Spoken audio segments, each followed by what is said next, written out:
അടുത്തത് തുലാക്കൂറാണ്. തുലാക്കൂറിന് ലിബ്ര എന്നാണ് പേര്. ചിത്തിരയുടെ അവസാനത്തെ 2 പാദവും ചോദ്യം വിശാഖത്തിൻ്റെ 1, 2, 3 പാദങ്ങൾ ചേർന്നതാണ് തുലാക്കൂറ്. തുലാം രാശിക്കാർക്ക് 9ാം ഭാവത്തിലെ വ്യാഴശുക്രന്മാർ 2ഉം 9ലാണ്, ഭാഗ്യസ്ഥാനത്താണ്. അവർക്കതുകൊണ്ടുണ്ടാകുന്ന ഭാഗ്യവർദ്ധനവും ഐശ്വര്യവും ഒക്കെ ഉണ്ടാകും. അവരുടെ സ്റ്റാറ്റസ്, അവരുടെ പ്രൊഫഷനിൽ അവരുടെ സ്റ്റാറ്റസ് വർദ്ധിക്കുന്നതായിട്ട് കാണാം. ഭാഗ്യം പലതരത്തിൽ നമ്മുടെ പ്രവർത്തനങ്ങളിലെ ഒരു പിന്തുണയായിട്ട് നമുക്ക് ഉണ്ടാകുന്നതായിട്ട് കാണാം. അതുപോലെ തന്നെ ഇതുകൊണ്ട് ഉണ്ടാവേണ്ട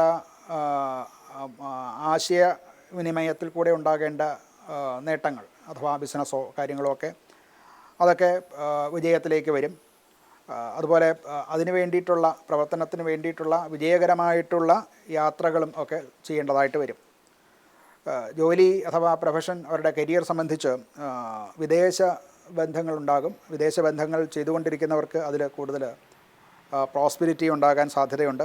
ഉപരിപഠനത്തിനും മറ്റും ആഗ്രഹിച്ചിരിക്കുന്നവർക്കത് സാധിക്കും.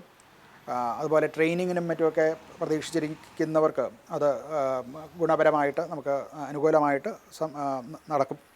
വരുമാനത്തിൻ്റെ കാര്യത്തിൽ ഈ ഭാഗ്യസ്ഥാനത്ത് ഗുരുശുക്രന്മാരുണ്ട് എന്നുള്ളതുകൊണ്ട് അവർക്ക് ഭാഗ്യം അവരെ പിന്തുണയ്ക്കും. അതുകൊണ്ട് ലാഭവും അതോടൊപ്പം തന്നെ ഉണ്ടാകുന്നതാണ്.